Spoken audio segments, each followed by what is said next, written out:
If you're interested in exploring these topics further, learning and connecting with like-minded individuals, check out the 3 Patreon discussion groups available.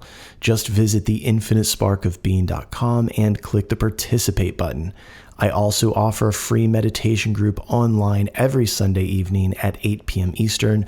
Just go to any of my social media profiles for the link found in my link tree. There's no pressure to be on camera or to actively participate in any of these groups. Just come and listen and enjoy. Join an online spiritual community of everyday people committed to understanding the human experience more deeply through spiritual practices that we can apply to our everyday lives. Join us.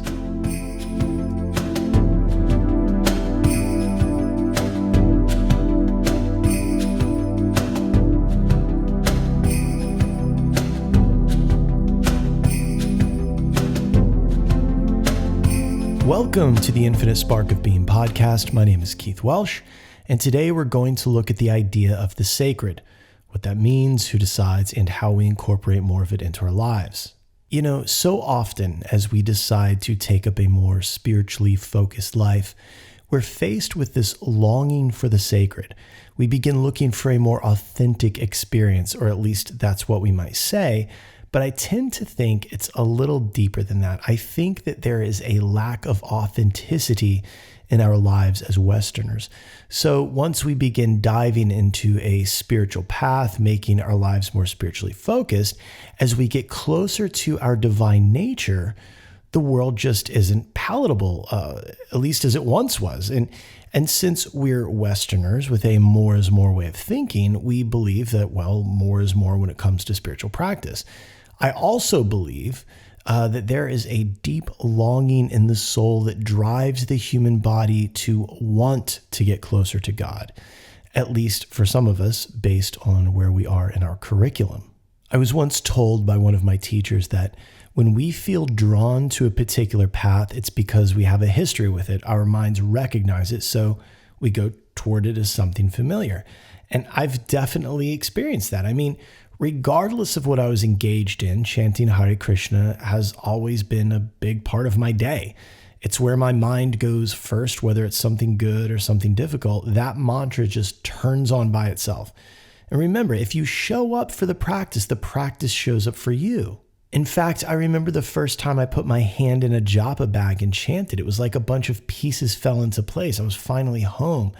I got teary-eyed. It was wild. And since at the end of the day, I am an American with a Western mind, 2 thoughts happened. One was, well, this is obviously something everyone should do, right? Because it worked for me. And 2, I'm having such a moving experience. This must be the ultimate truth since I never had this experience in church. Well, on one hand, yes, it is the ultimate truth. Anytime we are attempting to connect with God, it is the ultimate truth. On the other hand, it was just my ultimate truth in that moment, not necessarily your ultimate truth, or at least my way of accessing the ultimate truth. You see, one of the craziest things that humans do when they are moved deeply by something, or they find that something has changed their life for the better, whether it's CrossFit, getting baptized, getting into yoga, or becoming a raw food vegan, is that they become a missionary for that thing. Now, some of you are saying, but that's because it's better. Stop. You're doing it right now. You have to give others the dignity of their experience. The missionary mindset is one of the most difficult urges to resist. What usually happens is that since it works for us, we take this deep dive into researching whatever the thing is, but that research is not done because we want to know more about it for us, but because we feel like we need to prove it to others. We need to tell everyone that this is the way to go, that it's the truth. And I know this because I've done it 100 times in my life with one thing or another. And where I'm at right now in my life is that I don't care what you do. In fact, please don't try to go out and attempt to run barefoot on a hot Florida road. Just go ground yourself in a nice, cool forest with those like little earth sandal things that have a copper dewatchy in the sole. And, you know, while you're at it, don't chant Hare Krishna. Don't. It's not for everyone either. Don't sit in meditation. I don't fucking take a nap. I don't care. In fact, maybe go saw a goat in half, put on a black hood and sing in Latin. I don't know, maybe just become a Catholic, or you could always play it safe. And you can play it safe by joining one of those Protestant organizations that they don't even dance or really have fun. They don't have like a fun ritual. They don't even eat the flesh of Christ and drink his blood, for God's sakes. And I mean, if you're not, like, what are you even doing on a Sunday? You could try to put a pink quartz in your mouth, and you could stand in a large Tibetan singing bowl with a 428 hertz tuning fork on your forehead while a hot blonde lady with an OnlyFans account sages you with a hawk's wing. I don't know. I mean, give it a shot, YOLO. Yeah, maybe there's something to it. I don't know.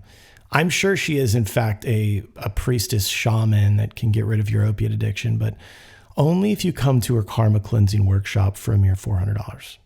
That's on a weekend, a long weekend. So who knows, man? I've seen too much weird shit at this point to discount anything, but I will say this.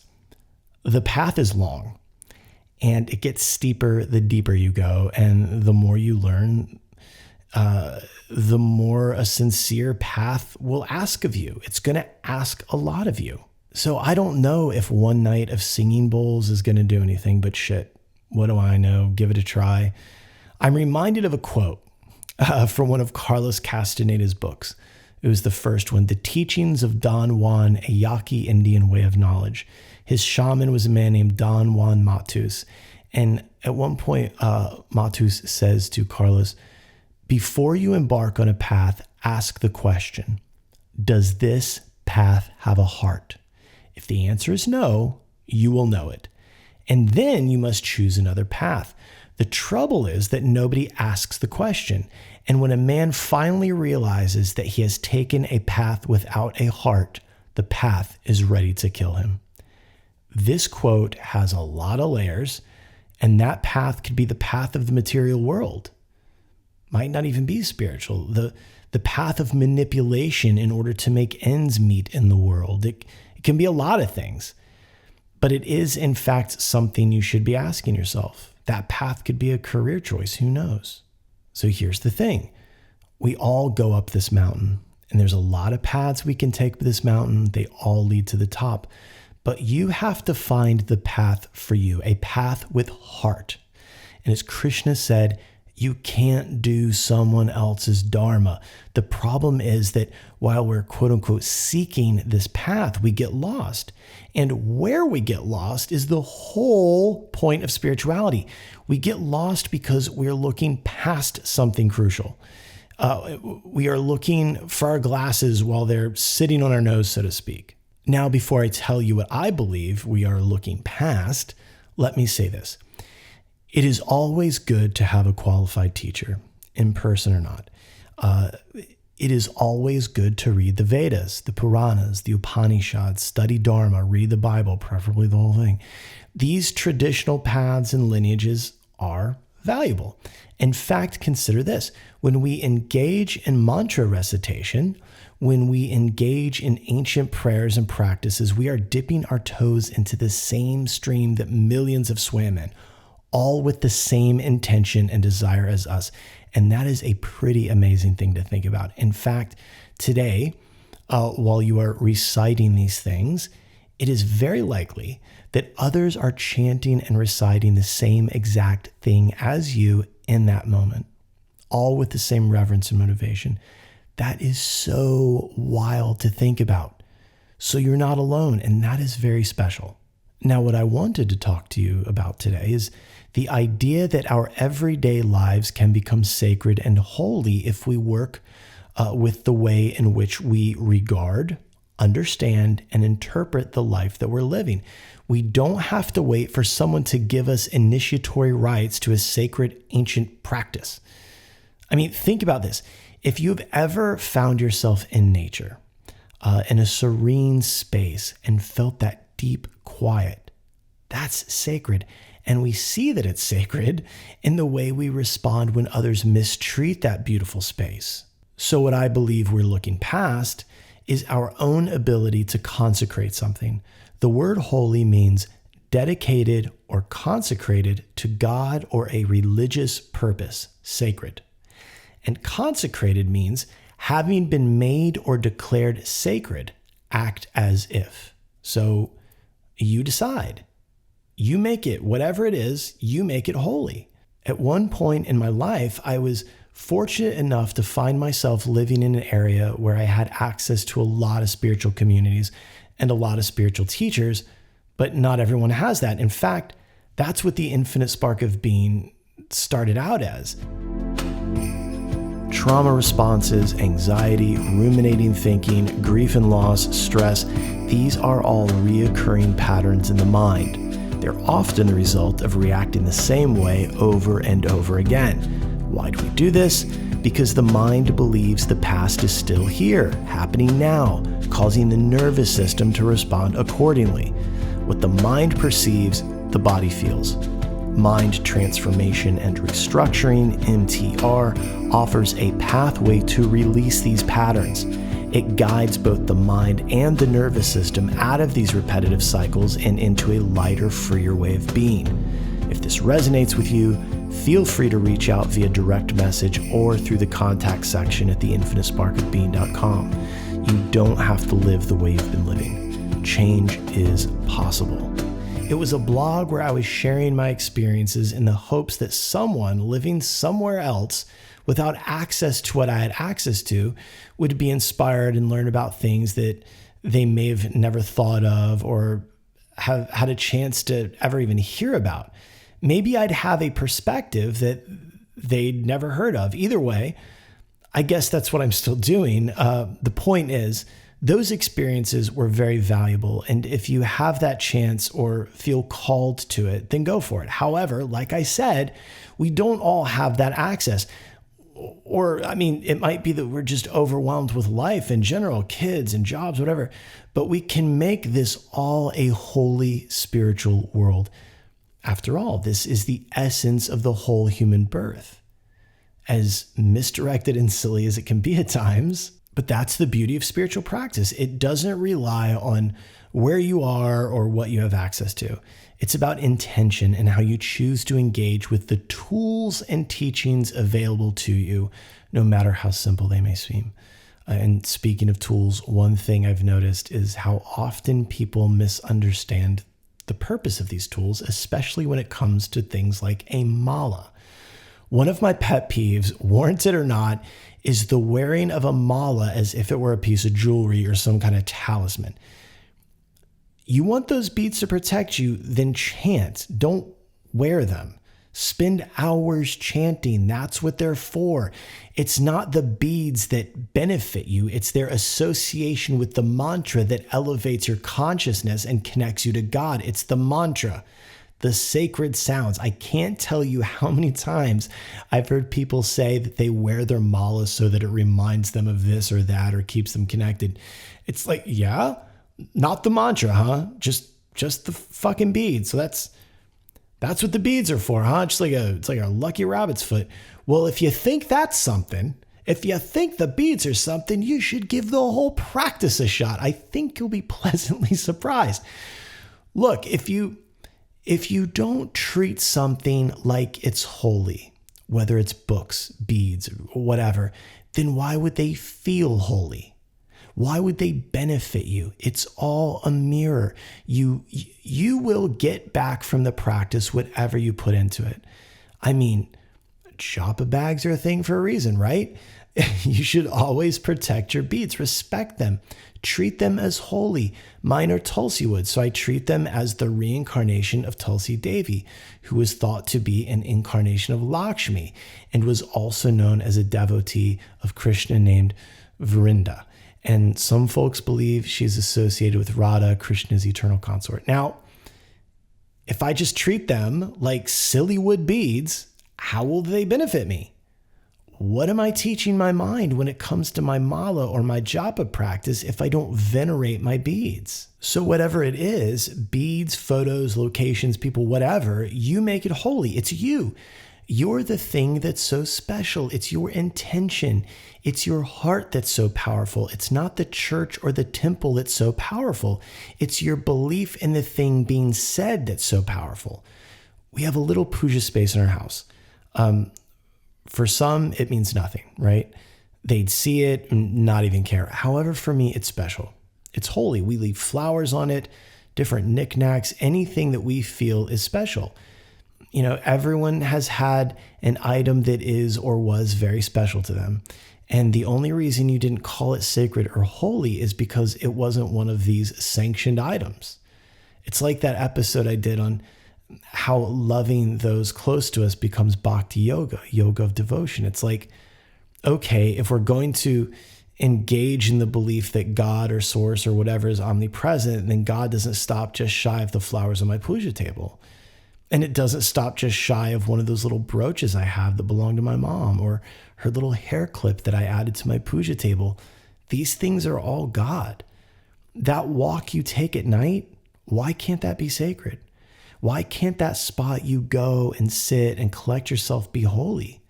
If God is omnipresent, then God is there too. I once heard a teacher, Bhagwan Das, say, if you go to that tree every day and pray to that tree, God will meet you there. So the word religion means the belief in and worship of a superhuman power or powers, especially a god or gods, a particular system of faith and worship, a pursuit or interest to which someone ascribes supreme importance. Think about that last part, to which someone ascribes supreme importance. Now, the word veneration means great respect and reverence. The word sacred means connected with God or the gods or dedicated to a religious purpose, and so deserving veneration. So why can't that run be sacred? Why can't those kettlebells be holy? In fact, do a little search of wrestling in India and see what you find. You'll find a holy space where people are engaged in a practice. It's a sacred thing for many folks. Why can't the care you put into taking care of those around you be a holy act? Well, it can be. And yes, I believe in respecting lineages and all that. But at the same time, you are the one that ultimately gets to ascribe religious or spiritual significance to your daily life. And I'm not saying all of this as some defiant fist in the air act of rebellion against all of these well-established symbols and rituals. All I'm saying is that we can create an air of veneration and sacredness around these things in our lives that might be special or vital to us, but aren't classically considered sacred. It's funny. My arms are covered in geometrical symbols and things that came out of these sessions I was doing years ago. In fact, that's where the geometry comes from in the books. But people see them and they say, oh, cool, that's sacred geometry. And I'm such a fucking dork that I have to fight the urge not to start some discussion about what they're really saying to me at that moment. And well, essentially, I have to fight the urge to tell them everything I'm telling you right now. Another funny little thing is when someone like a cashier, someone I'm just briefly in contact with, asks me, what do your tattoos mean? And I'm like, lady, we don't have time for that. And moreover, you probably don't want me to get into it. The mind understands the world as a series of symbols that tell the body how to feel. How the mind places meaning and value on these symbols varies, but think about it. If I'm at a grocery store and I walk past someone you love, I feel nothing. But if you walk past them or see them, you feel something, right? Now, even if you tell me how wonderful they are and all that, I'm still not going to feel what you feel. And that's because your mind has applied a value to them as a symbol, as an object. The mind places value. So a lot of this goes back to a theme in the work that I do, which is this birth, this life is in and of itself a deeply spiritual experience. It's a sacred act to engage with this world. You are a soul finding your way back home. You are here to find a path to remembrance, a way to be constantly reminded of your divine origin, your divine essence, your divine nature. This is the path up the mountain. This is the path back to Godhead. And the more things that we can find holy, the more things that we can venerate and apply a sacred attitude towards, the more we will be reminded of the soul. And that is the purpose of this birth. Sure, some folks have wandered wildly off course, but that's part of it too. This is our collective human experience. It's wild, but it's worth it. I love you. I love you. I love you. Thank you for reminding me. Thank you for keeping me on track. It's my turn to remind you. It's my turn to help you. Thank you. Thank you. Thank you. If you enjoyed this content and would like to support its creation, visit theinfinitesparkofbeing.com. There you can explore the various ways to get involved and support this work. Click the About button, read a little bit about me, and see what I have to offer you through the one-on-one sessions. Don't forget to check out the Patreon tiers, where we're building a community of everyday people with not-so-everyday interests. You'll also find the online apparel store. And as always, head over to the Participate button and join us. Together, we're growing a community of spiritual seekers just like you.